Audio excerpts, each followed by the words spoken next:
Além da Cidade dos Ventos, de Tânia Oliveira, inspirado pelo espírito Eugênio, editora Lawrence. Sexta parte, Londres. Estranhamente, estas duas almas femininas sentiam-se plenamente felizes no novo país. Era como se retornassem a um lugar conhecido.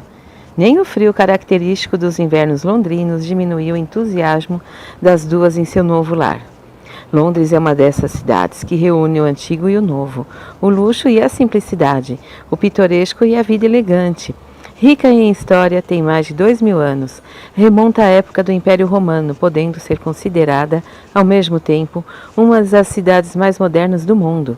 Sempre atual, reúne o melhor que a vida moderna pode oferecer. Ao andar pelas ruas desta cidade cosmopolita, repleta de movimento, notava-se a presença de pessoas de várias nacionalidades que se misturavam à população local, fazendo Marianne se sentir intimamente feliz. Apreciava andar ao longo do Tâmisa e admirar a Somerset House, construída no século XVIII para abrigar os departamentos do governo, sendo, além disso, a Casa da Rainha até 1770.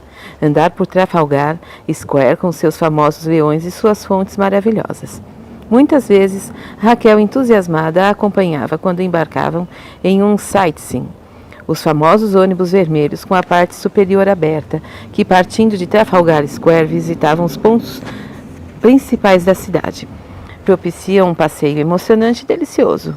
Gostavam também de ir ao West End, na parte mais antiga, para ver o que ainda restava, na época das muralhas romanas.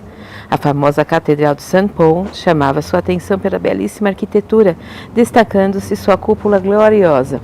A área de Camden, o quarteirão cultural de Londres, era o local preferido por Marianne, com os seus museus e o seu conhecido mercado.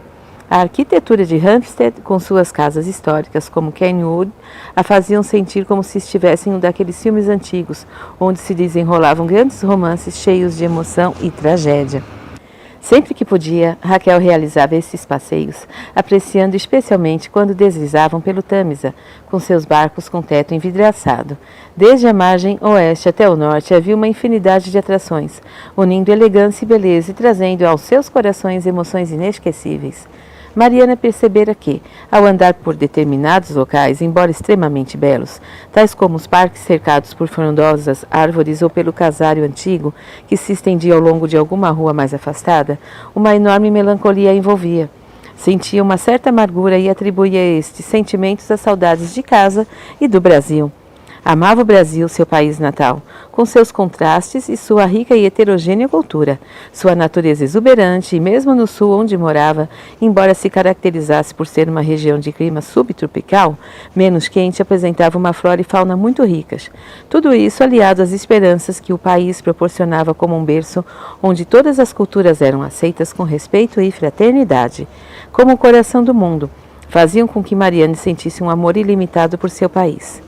A Inglaterra, contudo, reportava a um mundo novo de paisagens antigas, pois, ao mesmo tempo que se extasiava ao conhecer os seus belos recantos, sentia a sensação de estar entrando em contato com antigas reminiscências, com lugares anteriormente conhecidos, mas que agora eram vistos sob um novo prisma. Considerava quase inexplicável a facilidade que possuía em relação ao idioma. Sentia uma certa intuição e, quase sem notar, aperfeiçoava-se na língua inglesa. Raquel afirmava que ela estava relembrando um idioma que soubera em outras vidas, e a jovem não podia deixar de notar que era como se já o conhecesse. E o tempo passou. Terminado o secundário, encontraremos Marianne cursando medicina. A ida ainda adolescente para Londres facilitara seu acesso a um curso superior. Assim que lhe foi possível estudar no Royal Free Hospital School of Medicine, em Hampstead, uma atrativa área perto do coração da cidade. Tornou-se, como já se esperava, uma linda mulher. O cabelo negro aliado à tez clara, os de traços delicados, completavam-se com um belo par de olhos verdes, herança de Raquel. Havia escolhido essa profissão com o coração repleto de ideais superiores. Acreditava que teria grandes possibilidades de auxiliar ao próximo, servindo à infinita necessidade com a qual tinha se defrontado em suas atividades junto à pobreza no Brasil. Quando mocinha, Raquel a convidara para acompanhar em suas atividades cristãs, junto aos carentes em uma vila miserável, onde as crianças minguavam de fome e doenças. Aquele fato fizera com que tomasse a decisão de ser médica. A natureza, essencialmente humana de Mariane, aliada às suas conquistas espirituais nesse setor, inspiravam-lhe a uma medicina com visão social, não tendo a menor intenção de se enclausurar em um consultório, cercada de conforto, sem nenhum contato com a dor alheia. Sabia que não seria fácil, mas acreditava firmemente na ideia de que era preciso tentar fazer alguma coisa. Nisso tinha o apoio incondicional de Raquel. Tornara-se uma das melhores alunas de sua classe, o que despertava ainda mais o interesse dos rapazes que a cercavam. Diversos foram os pretendentes, que se aproximavam da jovem brasileira no intuito de despertar-lhe a atenção. Mas Mariane jamais demonstrara o menor interesse por nenhum deles. Raquel se preocupava com a neta, por vê-la tão arredia e indiferente em relação a qualquer questão amorosa. A moça se dedicava tão somente ao estudo e, apesar dos vários convites de colegas e amigos para sair a passeios, tão comuns entre acadêmicos, invariavelmente se esquivava. Um dia, enquanto conversavam amenidades, Raquel resolveu perguntar: "Querida, preocupo-me muito com você. Não sai de casa, evita passeios, mesmo com tantos rapazes interessados. Vejo-a tão melancólica às vezes que acho que me esconde alguma coisa." Mariane ergueu seus belos olhos e com franqueza falou: "Raquel, sei que pode parecer estranho, afinal de contas sou uma mulher, mas nenhum desses rapazes me chamam a atenção. São comuns, nada tem de interessante. Sinto que devo poupar meu coração com aventuras que podem deixar marcas desastrosas. É como se devesse segurar essas emoções e acerenar meus sentimentos. Nunca lhe falei, mas vejo sempre um homem nos meus sonhos e sinto por ele enorme afeição. Às vezes sinto uma saudade muito grande, indefinida, que me dilacera", disse Mariane com um olhar triste. Raquel meditava enquanto Mariane lhe falava. Sabia o quanto ainda precisamos percorrer nessas questões relativas ao equilíbrio do sentimento. Por fim falou: "Filha, isso pode ser alguma lembrança do passado. Você sabe que não temos uma única vida e que nos aperfeiçoamos através de várias migrações na Terra. Quem sabe você não estará sentindo saudade de alguém que já lhe foi muito caro." "Sei que isso é possível, mas será que vou saber se encontrar? Poderei reconhecê-lo nessa nova vida?" perguntou Mariane aflita. "Querida, você sabe que Deus coloca em nossa jornada aqueles que devem caminhar conosco. Tenha fé, confie que no momento adequado, a pessoa que Jesus encaminhou ao seu coração chegará guiado pelos fios invisíveis dos elos que ligam vocês um ao outro. Os laços do amor são muito mais fortes do que se pode imaginar. Dois corações unidos por um amor profundo e verdadeiro buscam-se independentemente do tempo e do espaço, só atingindo a paz quando se encontram." Algum tempo após a conversa entre Mariane e Raquel, um fato novo surgiu na vida da moça. Dentre os rapazes que a cortejavam, um se destacava: James O'Neill, professor assistente, trabalhava junto a um de seus orientadores. Sendo mais maduro, por volta dos 35 anos, era alegre e tranquilo. Não escondia a profunda admiração que sentia pela jovem, mas percebendo a indecisão de Mariane, não queria se precipitar. Quanto a ela, reconhecia-se atraída por seu temperamento alegre e ao mesmo tempo sensível, e não podia negar que se sentia muito bem ao seu lado. Sempre que Mariane apresentava algum problema, se prontificava a ajudá-la, fossem quais fossem as dificuldades. Estabelecera, assim, uma grande amizade entre os dois. E devido à sensibilidade de James, quando estava excessivamente melancólica, procurava distraí-la, levando-a a divertidos passeios, o que muito a agradava. Com o passar do tempo, Mariane começou a sentir falta do rapaz. Além disso, era um belo tipo, alto, moreno, com um rosto considerado atraente pelo público feminino.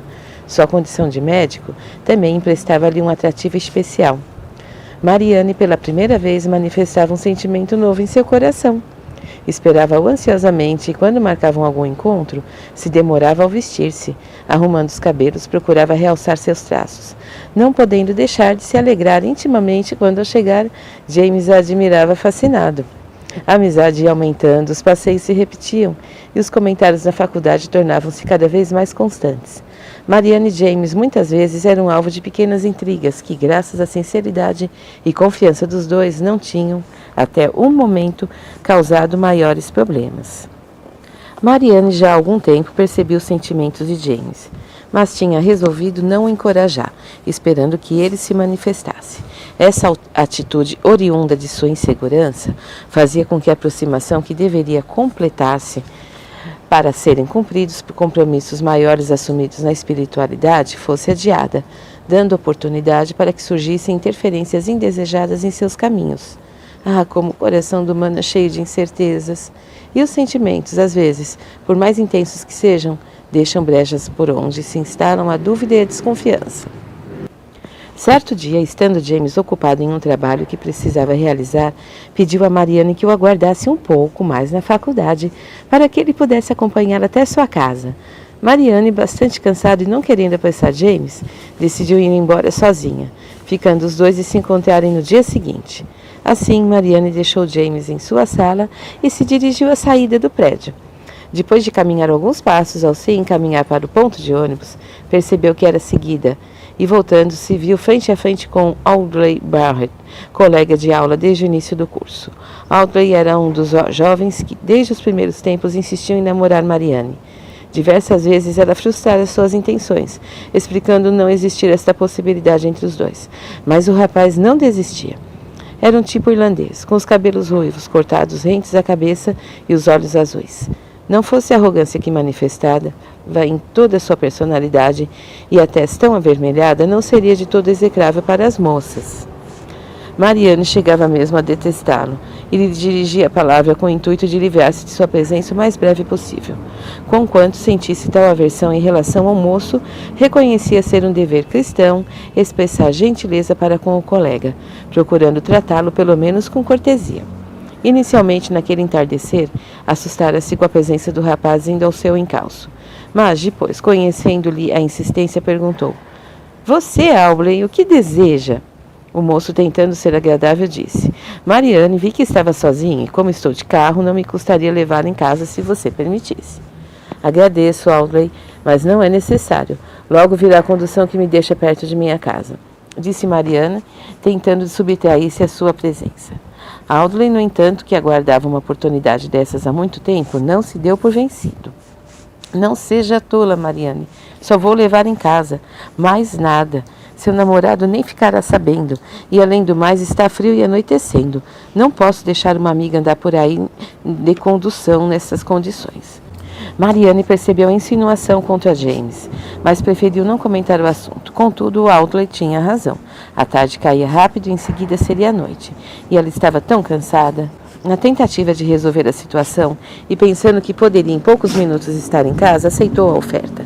Andaram alguns quilômetros e Audley começou a se distanciar do local onde ficava a residência de Mariane. Ao perceber, ela procurou saber o que estava acontecendo. "Audley, você está indo para outro lugar. Minha casa fica do lado oposto", disse, tentando aparentar calma. "Está tudo certo, Mariane, não se assuste. Você sabe que não precisa ter medo de mim. Você conhece os meus sentimentos há tanto tempo. Não sei por que preferiu o professorzinho", disse arrogantemente. Mariane, vendo que as coisas estavam tomando rumo indesejado, pediu-lhe que a levasse imediatamente para casa. O rapaz, esboçando leve sorriso, sentiu que dominava a situação e, aparentando profunda confiança em si mesmo, falou: "Vou lhe mostrar uma coisa." Rodaram mais alguns minutos e, por fim, pararam diante de um grande prédio que Mariane reconheceu como sendo um dos maiores hospitais da região. Sem entender a intenção do moço, olhou interrogativamente ao que este respondeu: "Você está vendo, Mariane? É aqui que vou trabalhar daqui a alguns meses. Meu pai já falou com o diretor e eu tenho um lugar assegurado. Poderia conseguir uma bela colocação para você também, se você me aceitasse, fosse mais compreensiva comigo." Mariane sentiu uma grande repulsa por aquele homem. Em tudo dele era detestável. Seu pensamento restringia-se apenas às questões mais imediatas da vida, dinheiro e vantagens que sua posição de filho de um pai rico lhe proporcionava. E ainda por cima queria tirar proveito dela, oferecendo em troca um emprego. Fez menção de sair do carro, mas Audley a impediu. Aproveitando-se da aproximação repentina, tornou-se mais inconveniente, tentando beijá-la à força. Mariane, em lágrimas, não sabia definir se sentia raiva dela mesma por ter sido tão tola e haver confiado em uma figura absolutamente detestável como Audley Barrett, ou apenas desprezo e aversão por aquele ser repugnante. Mariane sentiu uma grande repulsa por aquele homem. Em tudo ele era detestável. Seu pensamento restringia-se apenas às questões mais imediatas da vida, dinheiro e vantagens que sua posição de filho de um pai rico lhe proporcionava. E ainda pior, queria tirar proveito dela, oferecendo um emprego em troca. Fez menção de sair do carro, mas Audrey a impediu. Aproveitando-se da aproximação repentina, tornou-se mais inconveniente, tentando beijá-la à força. Mariana, em lágrimas, não sabia definir se sentia raiva dela mesma por ter sido tão tola e haver confiado em uma figura absolutamente detestável como Audrey Barrett, ou apenas desprezo e aversão por aquele ser repugnante. Na verdade, não era o fato do beijo em si que a incomodava, mas sim o subterfúgio usado por ele, mostrando inquestionavelmente seu caráter. Por fim, pediu extremamente magoada que o rapaz a levasse para casa. Anoitecera e Raquel deveria estar apreensiva. Audrey, vendo que mais uma vez era desprezado por Mariana, e dirigiu velozmente para a casa da moça. Estava furioso e prometendo vingança por ter sido tão prontamente rejeitado. Raquel, percebendo que Mariana demorava, telefonou para James, procurando saber notícias da neta. Julgava que ambos deveriam estar juntos, mas preferiu verificar. Quando soube que Mariana saíra ao entardecer da faculdade, preocupou-se, assim como James. Dando por encerrado seu trabalho, este dirigiu-se à casa de Mariana. O trajeto percorrido por Audrey e Mariana foi envolvido por um silêncio constrangedor. O rapaz, mais vermelho do que o habitual, deixava perceber os sentimentos menos dignos que liam no íntimo. Mariana, por sua vez, arrependia-se de ter aceito aquele oferecimento, lembrando-se que Raquel várias vezes lhe alertara sobre estas situações. Afirmava a boa senhora que, sempre que possível, deveríamos evitar situações dúbias. Andar com pessoas que não conhecêssemos o suficiente, pois, um dia, sem nos darmos contas, poderíamos nos encontrar em circunstâncias que jamais poderíamos imaginar. Era exatamente o que estava acontecendo. Quando o carro parou, Mariana saltou imediatamente sem dizer uma palavra. O veículo arrancou em alta velocidade, perdendo-se no final da rua. Mariana, extremamente pálida, entrou em casa e foi direto para seu quarto, atirando-se exausta sobre o leito. Raquel, preocupada, tentou conversar, mas vendo que a neta preferia ficar só, tentou convencê-la a tomar um caldo quente que havia feito para esperá-la. Mas Mariana recusou. Raquel preferiu aguardar o dia seguinte. No lado de fora, dentro de seu carro, James, estupefato, não acreditava na cena que presenciara minutos antes.